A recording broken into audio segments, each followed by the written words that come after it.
I'm a special education teacher working in an alternative program for students who've been expelled from their regular schools.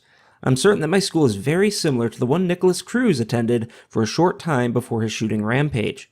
I would like to share some of the outrageous things I've seen happening in public education and the special education world as a whole.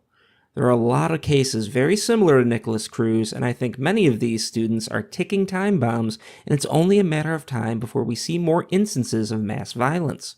Due to federal laws, students can basically get away with anything. We've had students attack teachers, bring knives and even guns to school, sell drugs on school property, and much more. They have little to no lasting consequences. This is especially true if they have an individual education plan. The IEP essentially acts as a get-out-of-jail-free card. It's only a matter of time before another case like Nicholas Cruz happens again. That's from Jim. Jim, how you doing, man? Hey, it's my first time on the show. Can you hear me? Yeah, I can hear you. Nice microphone. So, yeah, let's hear about the stuff you have seen. All right. Well, I took a couple notes here because I wanted to come, prepared. And what I did is You're I basically such a teacher. Right. I gotta be prepared. I gotta have my notes. Don't want to miss anything. Is this gonna be on the test? All right, go. All right. So the first thing I wanted to talk about is kind of the incidences or like things that I've seen. I haven't been a teacher for that long. I don't want to go into specifics because obviously if anybody heard me on the show and they knew who I was, I probably wouldn't be working as a teacher for very long. So we've had at my school, I've had kids threaten me. I've had like an instance where I wrote up a kid. And then, as I was teaching a class, he comes banging on my door, wanting to like fight me. Right. And then one of the girls thought it'd be a good idea to open the door. We actually keep the doors locked at our school. And then, of course, this kid gets in my face and he's not very big. But then he's pretty aggressive. He gets in my face. He starts to like yell that I lied and everything like that. And then I actually had to kind of turn away and I was half expecting him to jump on my back, Then this same year, I've had another kid also, get in my face and just say, hey, do you want to fight? Like actually wanting to fight me. And like I had to walk away from him because I looked into his eyes and I was like, he's about to hit me. Like I guarantee he's about to hit me. And like these kids are not afraid of anybody. Like I watched a kid attack a cop at our school. I mean, a cop he was escorting a kid out of the, lunch and then, he attacked the cop. And I mean, the cop was huge too. So, I mean, it was just shocking to see that these kids just like, they have no fear of any kind of consequences at all. And they don't have to because they don't really have any from what I've seen. I won't go over too many more. Oh, I did also want to talk. We had a kid, bring in a knife and he didn't even get suspended for it. Like I caught him with the knife and he didn't even get suspended. And I was just like, you're not going to do anything to this kid? Like he committed a felony by bringing that to school and you're not going to do anything to him. And I'm just like blown away by it. And then, we had a kid, who brought a Glock to school with a 30 round detachable magazine and pointed it at another student. Right. Not at my school, but then that's why he got sent to my school. He spent like a month in jail, went back to my school. We had him in our program for a little while. He did okay. He went back to his original school. He got to finish out the school year. I'm just like, are you kidding me with this stuff? And a lot of this stuff, it's like they really don't want us talking about it. Like they want to keep it like secret, like, and they don't want to tell people. But it's like some of the stuff I see. And then I know a lot of these kids, like their home environment is completely, screwed up. Like you hear some of the stories that they have of like abuse. I mean, it's out of control. And it's just like these kids are such a ticking time bomb. I had a couple other things, but I don't want to take up too much of your time. I mean, No. If you've got other things you want to talk about, man, this is, I'm interested. Yeah. I mean, we've had kids threaten to shoot up the school and then we expel them and then they come back the next school year. We've had kids, there's a case where a kid orally raped another kid on a bus, right? And then the one kid sued the school or their parents. Sorry, orally raped, you mean forced a girl to perform oral sex upon him? That's correct. Okay. On the bus. And the girl's parents sued and the kid got to go to school the next school year. and the girl ended up getting pulled out. And then we had another case where a kid after school, I guess, or a girl accused a boy of raping her after school, and this happened this year. And the girl got a restraining order and everything, and the kid kept coming to school. And they, I guess, the way the law sees it is that the kid has a right to an education that kind of supersedes the restraining order, which just kind of blows my mind that a girl would be expected to sit in class. No. It means that the school board or the school itself wants the government funding that comes from having a school in there, and to hell with the rape victim. I mean, that's kind of how it seems, is that like they're putting the money before the kids. And it just like, as a teacher, like I wanted to go into education, because I like kids, and how's that going?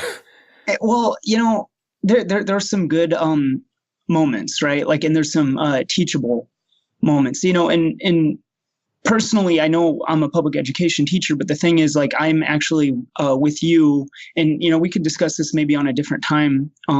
But I actually do believe that education would be better off if it was just if the government wasn't involved whatsoever. Right? Oh, absolutely. Yeah. I mean, if you want to know what education would look like if the government wasn't involved, look at the computer industry. That's kind of my thought too. I 100% agree. I have a family to support, and there's really no way to teach without having the government be involved in one way or another. Like, we have to have a license and everything like that. So, I mean, there's really no way to teach without being involved with the state, unfortunately. And let's see, other things too is there's some good kids at our school, kids that just happen to be kind of in the wrong place at the wrong time. We had a girl that she had, she's a good kid, and she was told by the other kids, hey, pass drugs to this kid across the room. And she, was like, oh, okay, and passed the drugs and got caught with them. And now she's with us, and she was so good and everything, and she really didn't deserve to be there. We have boys that got bullied and finally kind of fought back, and the school's kind of got a policy that, like, you don't have a right to defend yourself. So basically, like, if you get attacked and then you fight back in any way, like, they just expel you both. Right. And that's what's interesting. And then that kind of brings me to my next point, where you have, like, in the special education world, if a student has an individual education program, then a lot of times they can get out of stuff, and like, if they can't be suspended more than 10 days, right? Because there's a federal law that says if they're suspended more than 10 days, then we have to make up the time with them, right? And then that means teachers have to stay after school, and that means that you have to pay them, right? Like $30 an hour to stay after school to work with a kid that got, suspended more than 10 days. So we had a kid, who was at that 10-day mark, and he literally punched, he was a white student, and he punched a black student. So it makes it even worse about the race thing, because of course the mom was upset about this, but he punched the black student, and then and then he didn't get in trouble because he has an IEP, but then the other kid did get in trouble because he fought back. Right. And it was clear as day that the aggressor was, in this case, the white student. And of course, the parent saw that and was like, that's kind of racist. And we couldn't really disclose that the kid had an IEP because because it's confidential. So it looks really, really bad on us. But we can't really tell her why her son got suspended, but our other kid didn't. Right. We've got a student that throws things at other kids, and he's highly aggressive, and he just, every time he does this stuff, he doesn't have any consequences. Like, he hit a kid over the head with a chair, and like, he has an IEP too. This is a different kid. And, he hit a kid over the head with a chair and actually caused like a concussion. It was real bad. And the kid had to go to the, doctor about it and everything. And, he didn't even get suspended for it. Or no, I stand correct. I correct myself. He did get suspended, but he didn't get expelled for it, is what I mean to say. Right. Well, and they're not getting an education in general. That's kind of a point I wanted to make too. I wanted to talk. I had it. It's a cage. It's a zoo. It is. I feel like a zookeeper sometimes. Yes, and I don't mean that in like a racial sense. It's out of control though. But I had my notes kind of split up, like instances, special education, and then also there's this climate in the schools that I wanted to talk about a little bit. Yeah, just before we get to that, So there's I don't know where you're located, and of course, don't tell me, but this was from November 2017. So they analyzed 2017 state testing data in Baltimore, Maryland, and found that 1/3 of the high schools have 0 students proficient in math. 0 students proficient in math. Now, you know those math standards aren't exactly sky high either. 13 out of 39 high schools in the city had 0 students that were proficient in math. In other words, 0 of those students could figure out what the ratio was of 13 to 39.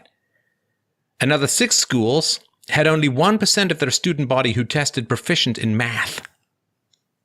In plain numbers, in half the high schools in Baltimore, out of the 3,800 students who took the state test, a mere 14% were proficient in math. In 2016, 6 Baltimore schools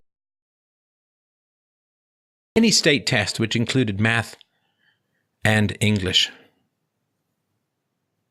Now, there are charter schools, and, you know, it's Baltimore, right? So it's significantly black population. The charter schools do better. The charter schools do better. So there's a Baltimore charter school for boys, no entrance exam, shorter class periods, and 60% male teachers. The school is specifically tailored to how boys learn. And the guy who founded this has seen math proficiency spike 60% since 2015 when the school opened its doors. There are 440 students currently enrolled and another 300 on the waiting list. And maybe some of those numbers are jigged. I doubt it. I think that they're using the same standards, but they've seen math proficiency spike 60%. So when they say, well, we got to have the kid in the school so the kid can be educated, the kid's not being educated. It's not. He's a captive. And violence is condoned, and we see this from the Project Veritas videos that are coming out these days. But they're captive, and they are kept there for money. They're kept there so the funding doesn't drop.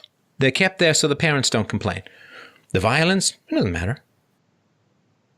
Doesn't matter. It's about the money. If I can interject here.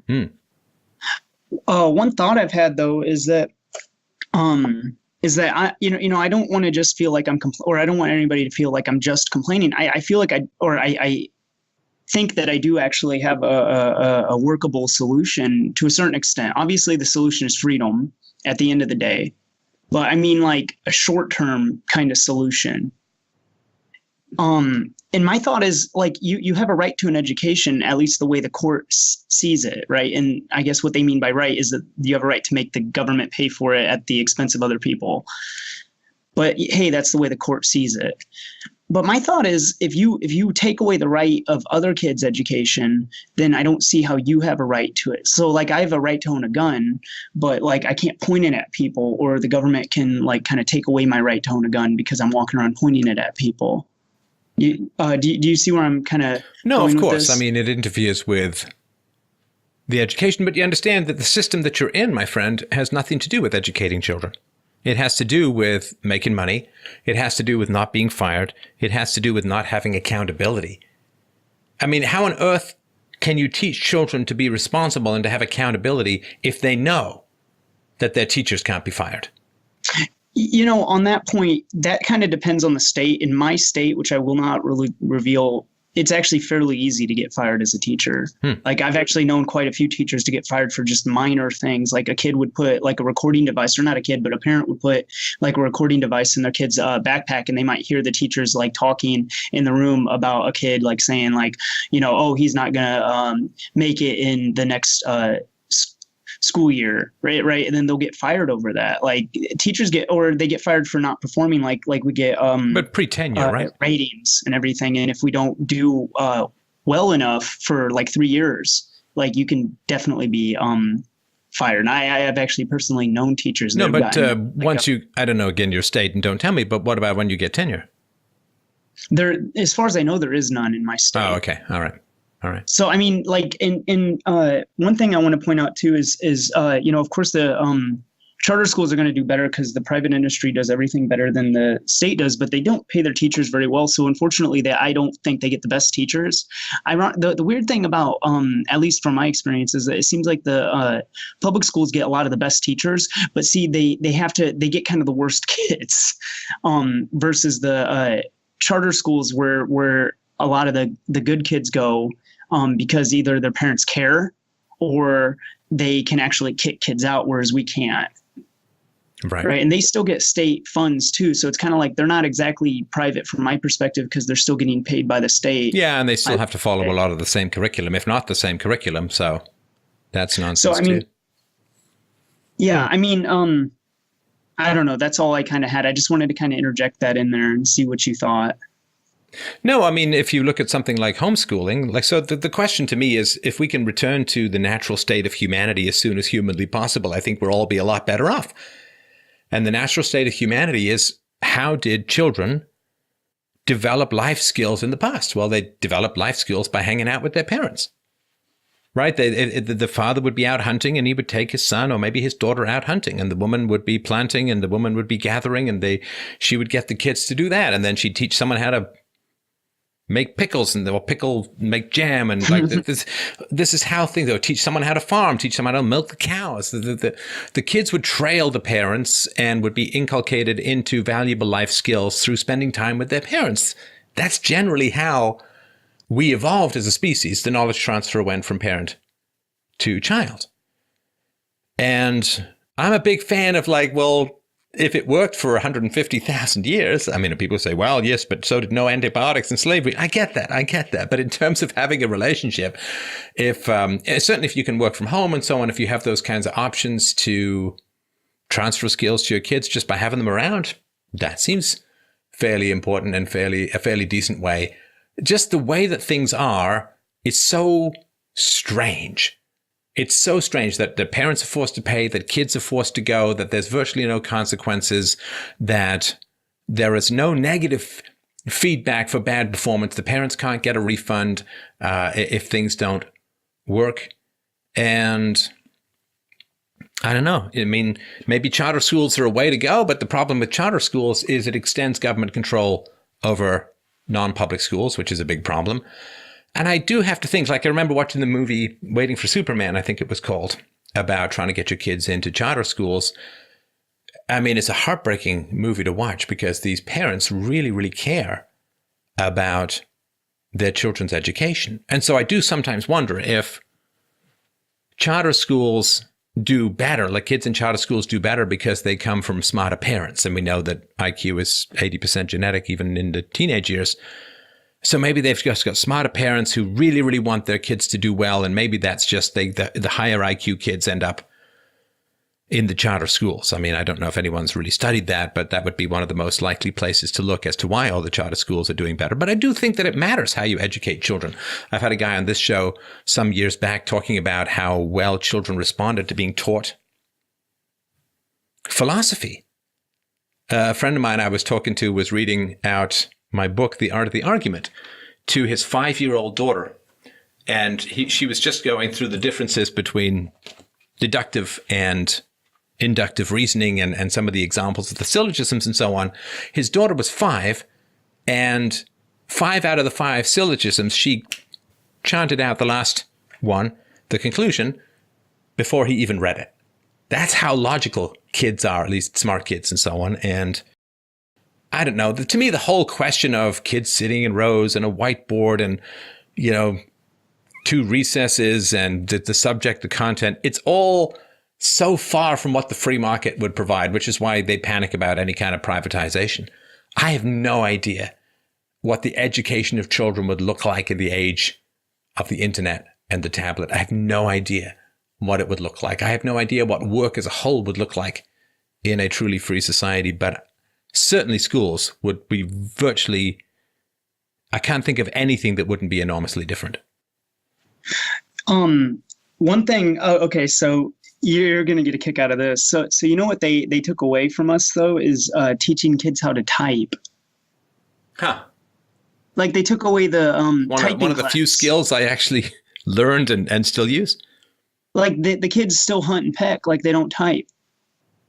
And it's shocking. You have like supposedly the most computer literate kids, but they can't type. They hunt and peck. They can do it quite fast, but I mean, it's like that kind of blows my mind. That 2-finger cop typing, right? Yeah, and then it's like some of the things they teach them, it's just like the priorities just seem so weird to me. And then the other thing I wanted to bring up too is a point you brought up how logical kids can be, and I think that's absolutely true, especially kids who are maybe like on the low.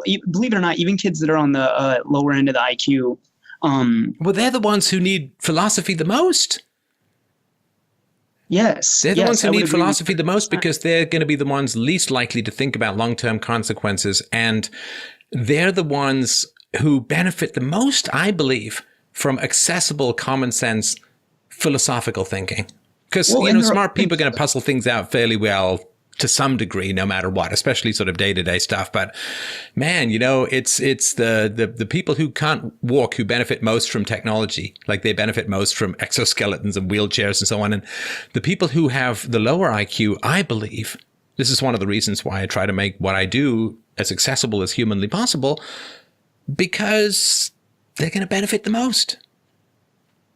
Well, and my thought too is they're open to it. Unlike adults, like if you talk to kids, like they will actually like change their mind and be like, yeah, you're right. Where adults never do that.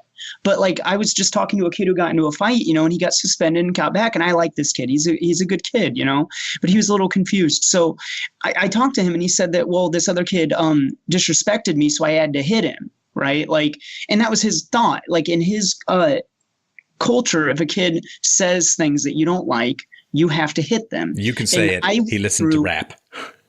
And I went through all the same arguments, or I tried to go through a lot of the same arguments you would say, or I would think that you would say, or the things that I've gotten from this show with this kid, right? And I explained, and obviously I'm kind of preaching the choir here, but I explained kind of the non-aggression principle. And I said, well, look, if you kind of threw the first punch from an ethical perspective, that means that you were wrong. And here's why. And I went over that with him. And at the end of the conversation, he looked at me and he was like, you know what, you're right. And I said, you don't have to get all worked up about what some other kid that you don't even like thinks about you. Like, why are you going to lose sleep over what this kid thinks when you don't even like him? Why not just not interact with him? Oh, and yeah, I no, think listen. I had a big impact on this kid by saying that to him. I remember very clearly, Jim, I had when I was about 11. I don't know, I guess they're still around. I don't know if people use them that much because there's like racing games, driving games on computers. But I had one of these snap together tracks with the little cars that you put them in the groove, and then you have this little racing squeeze thing, like you squeeze the button down along the top and they go faster around the track, and you got to get them around as fast as possible without them flying off the track. And I was just starting in puberty, so I was out of latency, and I was just starting to get the ferocious emotional storms of the abused child's teenage years. And I had one of these tracks, and I was trying to get it together, and I was trying to get it together, and I eventually got so frustrated that I just twisted the tracks apart, and it broke. And I was like, I was angry and frustrated because I couldn't get it to go together. And I, to be fair, I had done it for, 10 minutes or so, 15 minutes, and I was really, frustrated. Because when you're less mature, frustration is like an escalation. Like you get more frustrated and then more frustrated. It's like walking up a flight of stairs. You just escalate until you do something you probably regret. When you get older, you recognize that escalation is not inevitable. It's not necessary. And you have many, many other choices to disengage, to manage your own emotions and so on. But I remember twisting this track and I broke it. And then I looked at that track and I thought, I don't really think that's right. I don't think that's how I'm supposed to handle frustration. And my mom was in the next room, and I went over to my mom holding these two things, and I said, I got so frustrated putting these together, I just twisted them and broke them. Is that how I should, how should I handle frustration? When? Begging for feedback, for information, for advice, for wisdom, anything. But, well, I think we all know my mom wasn't going to be the person to teach me about managing frustration. But kids, if you give them an answer they can disengage programmed instinct and engage the cortex. They can engage the repression of impulse and instinct. And it's like you create a path through the woods by saying, hey, look, there's a path through the woods, where they saw no path before. Now they see a path and they have a different choice to make. But there's so few people who will actually tell children they have a choice. And there's so many people who will just program them into bad behavior. Yes. I mean, and then another thing I wanted to bring up that I'm sure you'll talk at great length about is the prevalence of single moms in the school, especially the school I work at. Before we do that, what other demographics in your special education class? I could ballpark it for you. Okay, so here's one thing that you'll find interesting is that in our district, or I don't even want to say our district, there are certain schools that I know of where 40% of the student body have IEPs. Like, wow. How are you supposed to service that many? Like, how are that many students special needs? Yeah, like, not everyone is supposed to take up residence in the emergency bay, right? Right. I think there's an over-diagnosis, and I think that there's some incentives here in place because a lot of times the parents get Social Security benefits for their kids having an IEP.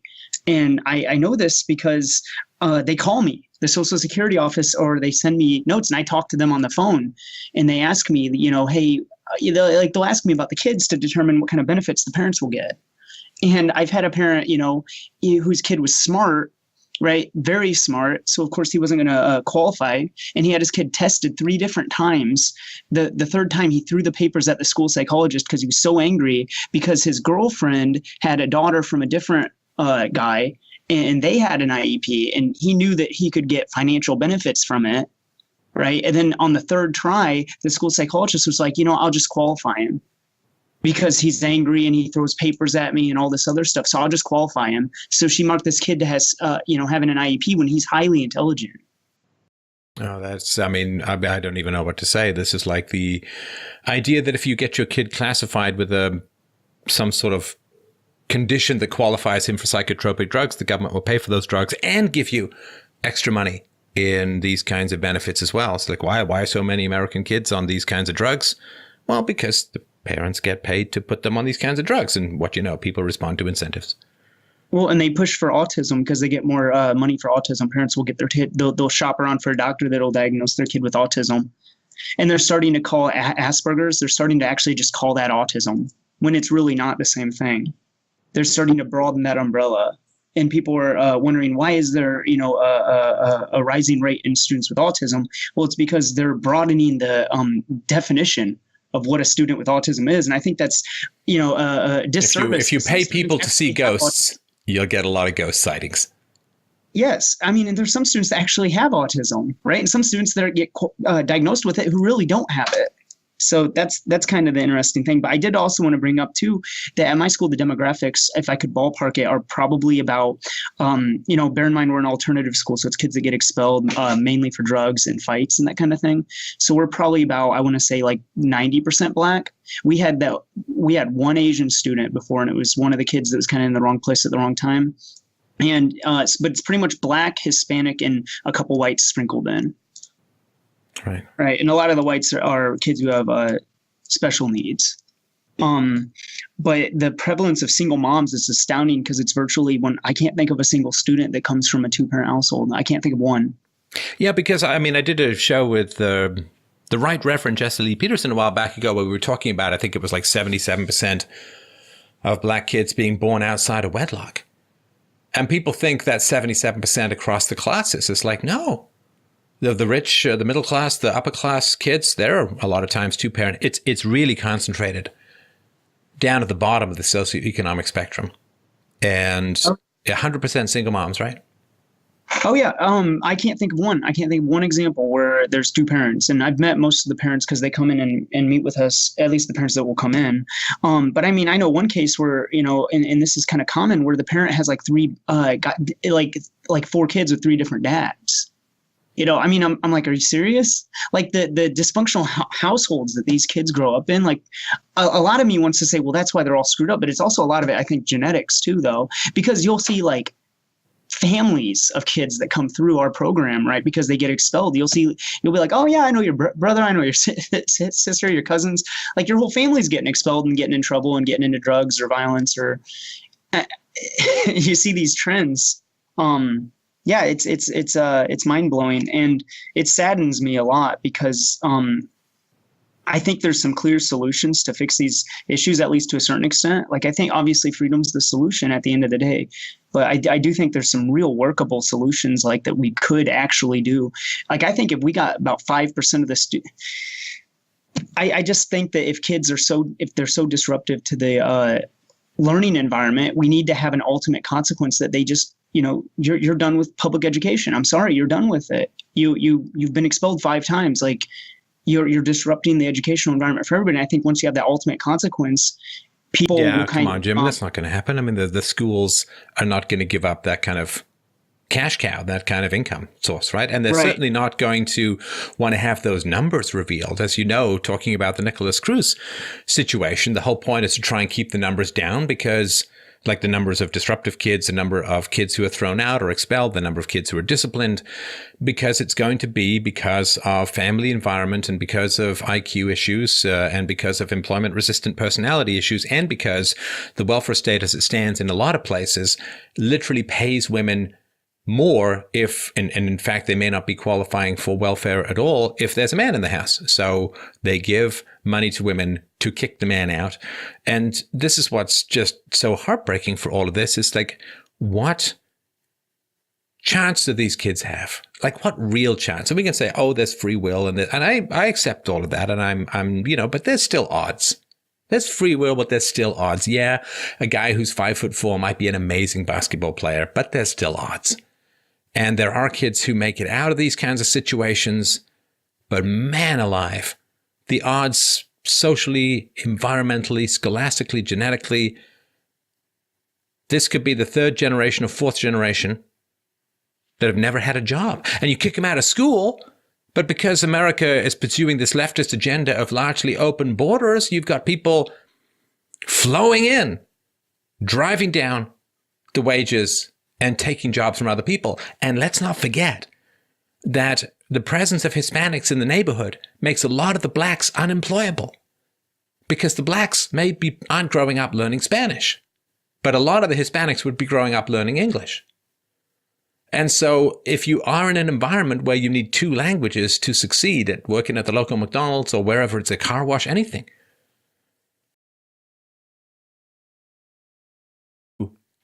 a socio-political environment, the least intelligent get the most barred from the workforce.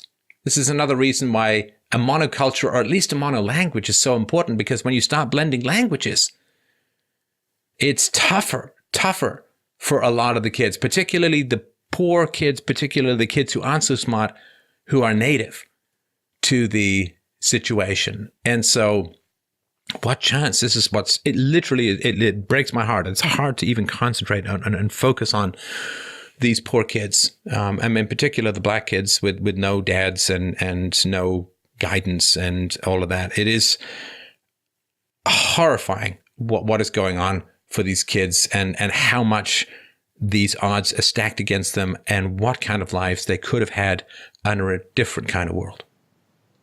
Yeah, it's like they don't have anything. Like, I know the one kid that guy kind of like wanted to get in a fight with me. I mean, I looked into his eyes and I felt bad for him, because it's like, I know I know he's not very intelligent, and I know that's not probably his fault. He's not very intelligent. He doesn't know how to work through things. He's angry. He doesn't know any different way. He doesn't know a different way.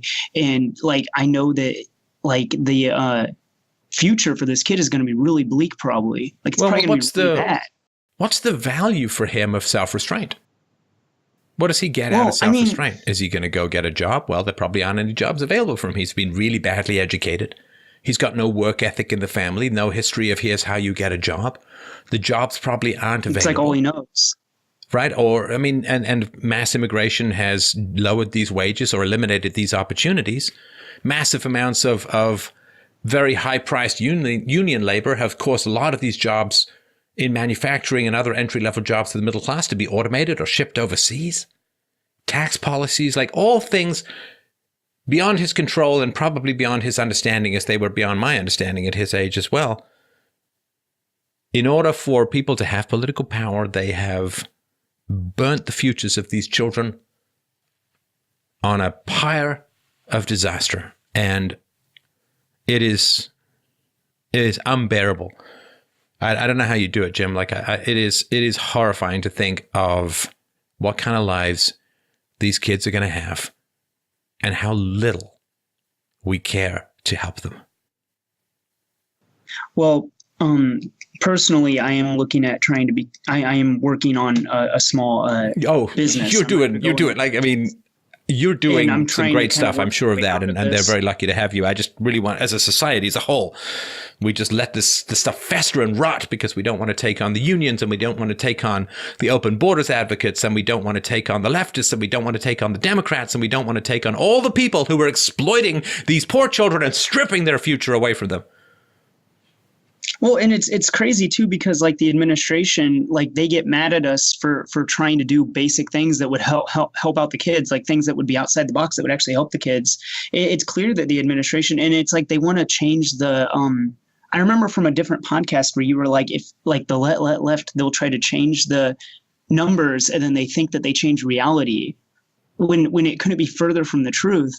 Like they do that with racial disparity. Like we constantly hear about racial disparity and why are all your referrals for kids of a certain race, and and you're expected to kind of explain yourself, and it's just there's a lot of pressure coming right up from the top to like make everything even with race. And it just doesn't happen. And even if people don't like the IQ stuff, which I understand, it's difficult stuff, but let's put that aside. Try normalizing by single motherhood and see how much these things will close off, right? Right. But then the thing is, I brought that up, like I was talking to a few of the teachers, and I brought that up, and you wouldn't believe how much vitriol I got from teachers who see this every day firsthand. It's funny because I think they get so mad because they know it's true. They know it's true. And then they, of course, like these are supposed to be people with like master's degrees, and they still do the thing like, well, I know, or I'm a single mom, and look at me, like, okay, well, I know a tall Asian guy. It's kind of like, you do not know. Well, and it's one thing to be a single mom who gets a master's. It's another thing to be a single mom whose family's been on welfare for 2 or 3 or 4 generations. That's the thing is like it's clear that they feel genuinely threatened by the fact that I would bring up that single moms is like a trend. And then I even tried to bring up the argument, like the cognitive dissonance is amazing, because I've tried to bring up the argument. I was trying to say, okay, well, are men, on average taller than women, right? Because where I'm going to go with this is I'm going to say, okay, well, I know a woman who is married to who is taller than her spouse, right? Like that can happen. Like that's an exception. And I was about to bring that up. And then she goes, I actually don't think that men and women are different heights. And I was like, what? Like you can't be serious. And I'm like, okay, what about strength? Right? Like, and she goes, I think that men and women are actually the same strength.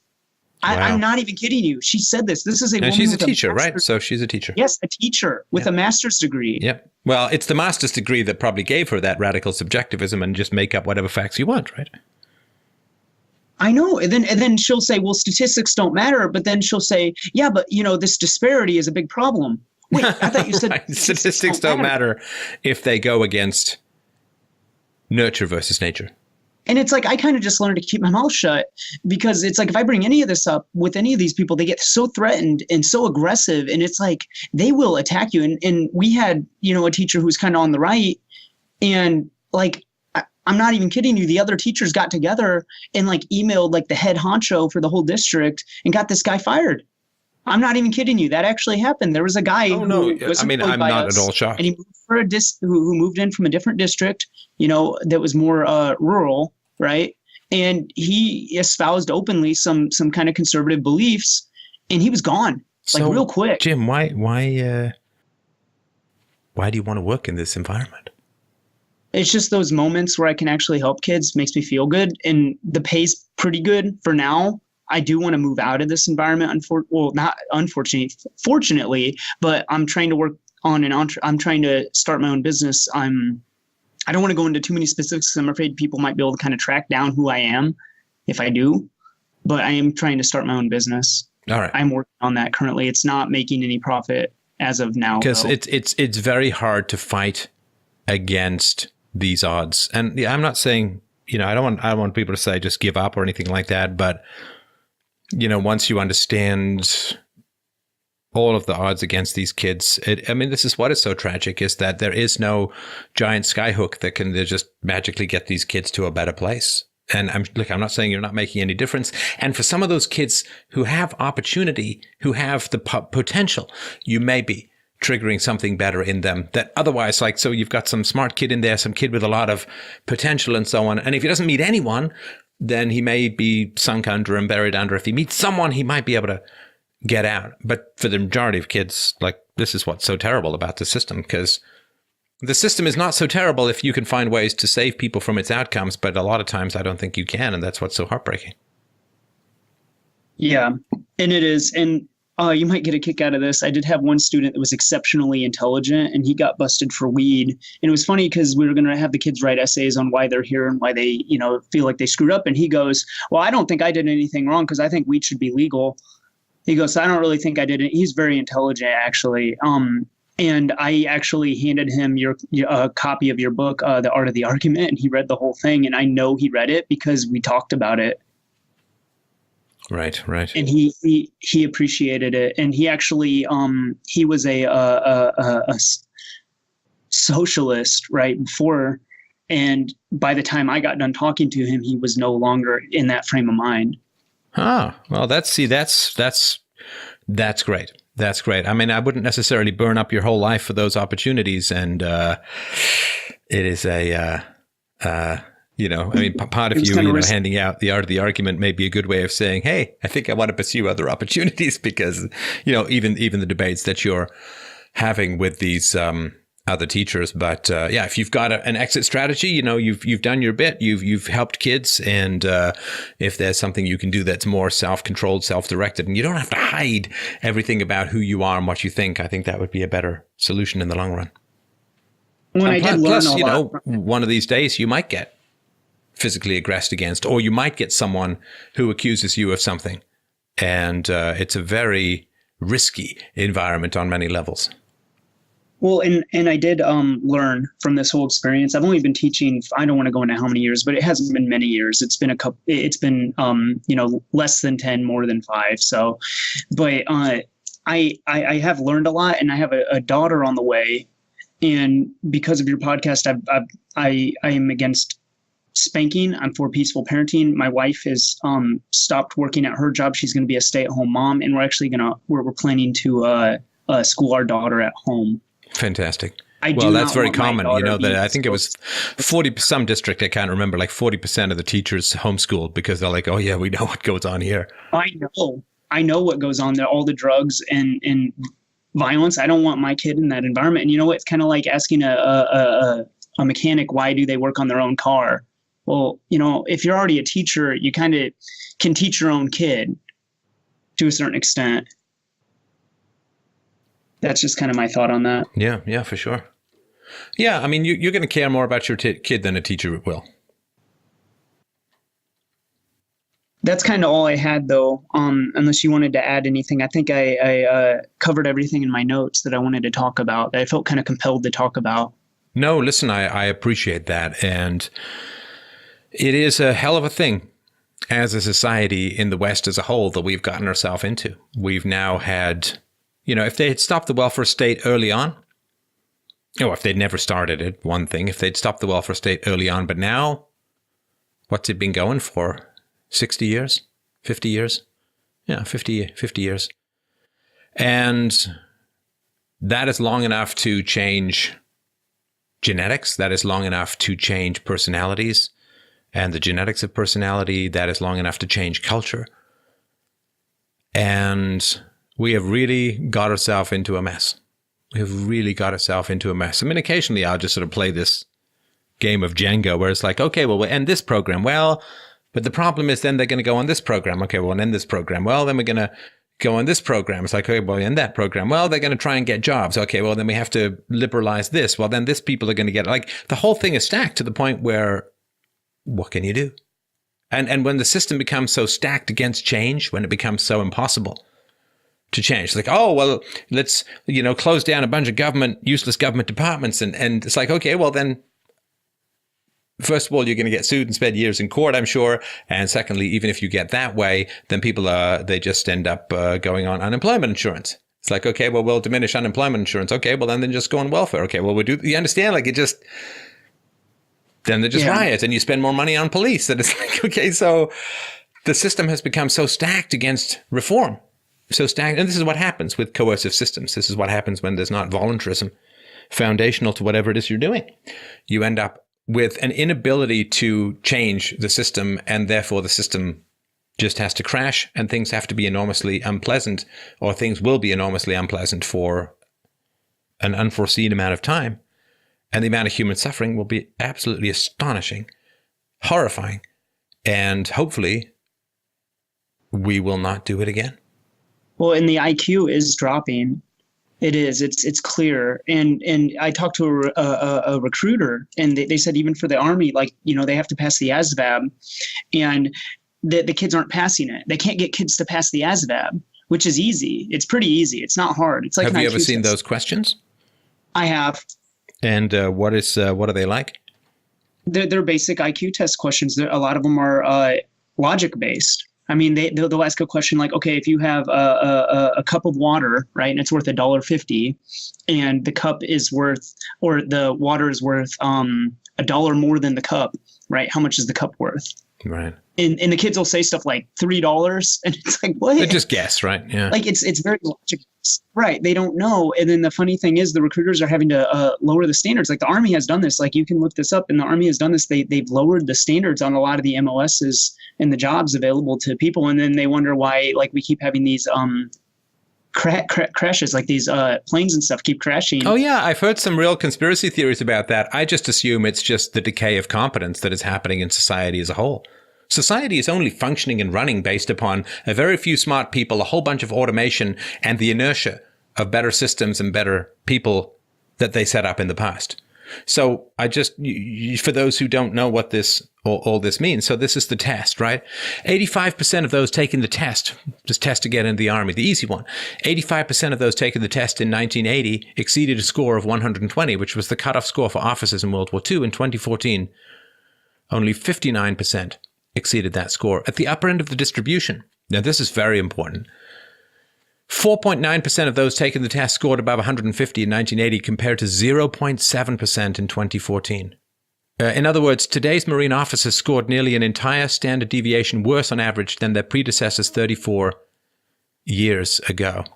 At a time when this intelligence is dropping, college entrances are going up. Right. It's easier to get into college than it is to join the Army today. It's actually easier to get into college, even academically. And the Army has not found any use for people who score, I think, lower than the sort of mid to high 80s in terms of IQ. Like, there's just nothing you can train them to do. There's nothing you can do that's going to have any value. And that's pretty terrifying. At the same time as we have increased automation and the outsourcing of lower skilled jobs, we are paying people who aren't that smart, knowing that intelligence is significantly genetic, to have a lot of babies. And we're not going to get those IQ points back.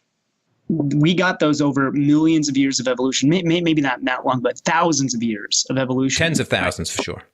So, and a lot of people had to die to get those IQ points. Oh, it took tens of thousands of years of astonishing amounts of suffering to raise IQ. And we're just burning it up in decades.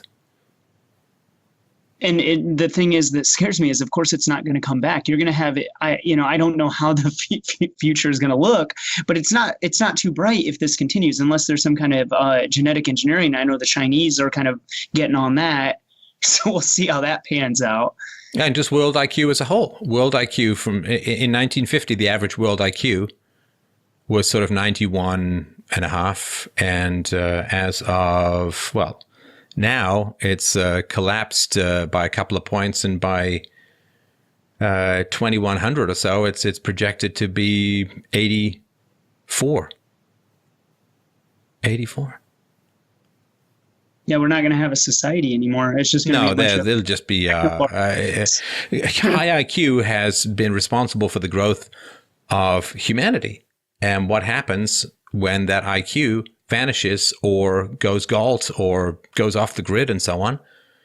Well, it's going to collapse back. It's like you put a bunch of fish food in a fish tank, you get a whole bunch of fish. And then if you cut that fish food down by 90%, what happens? It's very bad. But it's easier to, destroy that than to build it back up. It takes a lot longer to build back up. Yeah. Than it is to just destroy it. Yeah. And I'm not sure what we can do about it other than at least try to start to have discussions about this stuff. I want the people with less IQ, I want them to have more opportunity. That means you've got to control immigration. You've got to liberalize the economy so that there's not huge barriers to entry or huge expense for labor that drives people to want to automate and outsource. You have to try and find ways to improve their educational opportunities, which is going the exact opposite direction in a lot of Western schools. It is like we could not design a system that is more cruel to the least able if we tried. Well, a lot of the kids I work with are actually illegal immigrants. And it's funny that they get free education, they get all these benefits, free lunch, all this stuff. They get a house. Like, how is that even possible? Like, it's inconceivable that I would go to a different country and demand that they pay for my education, even though I'm there illegally, and that they have to give me all these benefits. Like, how is that? I don't even understand. No, there's a whole mental structure that justifies all of that, right? The mental structure is, this was our country. It depends where you are, but certainly to the south, the Mexicans would say, or the Hispanics might say, well, this is our country. These bad white people came along and kicked us out and stole all our resources. So, hey, man, they owe us. But it's like, how is that even legal, though, that we can somehow legally provide? I know I listened to the podcast where you talked about judicial activism, and that was a really, really fascinating and depressing podcast as well. Oh, yeah. You try Venezuelan refugee crisis. That's even more exciting. Islam. Radical Islam. It's closer than you think. But no, it is one of these situations where I was just saying this to a friend of mine today. I would like to be, there's nothing I'd like to be more wrong about than the stuff I'm most right about. There's nothing I'd like to be more wrong about than the stuff I'm most right about. Because you can see it coming. You can see it coming clear as day. And everyone else is sticking their heads in the sand and screaming la la la la la and calling you a sexist and a racist and a misogynist and all of this low IQ, non-argument crap, and none of it is going to budge reality 1 millimeter. All right. Well, on that note, thanks very much for calling in. Thanks, everyone, so much for calling in. For listening, for sharing, for supporting this, please don't forget to pick up the most excellent book, The Art of the Argument. You can get it at theartoftheargument.com. If you're an Audible member, you can also get it. I think if you sign up for Audible, you get a free book and, The Art of the Argument, read by yours truly. It's a good audiobook reading, I think, and something that's very important to understand how to navigate the churning seas of logic, reason, and evidence. So please don't forget to help out your friendly neighborhood philosopher at freedomainradio.com/donate. One-time donations are great if you can sign up for $10, $20 a month, or whatever you can live with. I would hugely appreciate that. Helps quite a lot in terms of being able to plan what it is that we're doing. Lots of stuff cooking on the back burner at the moment. So freedomainradio.com/donate. You've got some shopping. You can go to fdrurl.com/Amazon to do your shopping. Doesn't cost you anything. You can follow me on Twitter at Stefan Molyneux, and you can sign up for our newsletter at freedomainradio.com. So thanks everyone so much. Have yourself a wonderful, wonderful evening. I love you guys so much. We'll talk to you soon.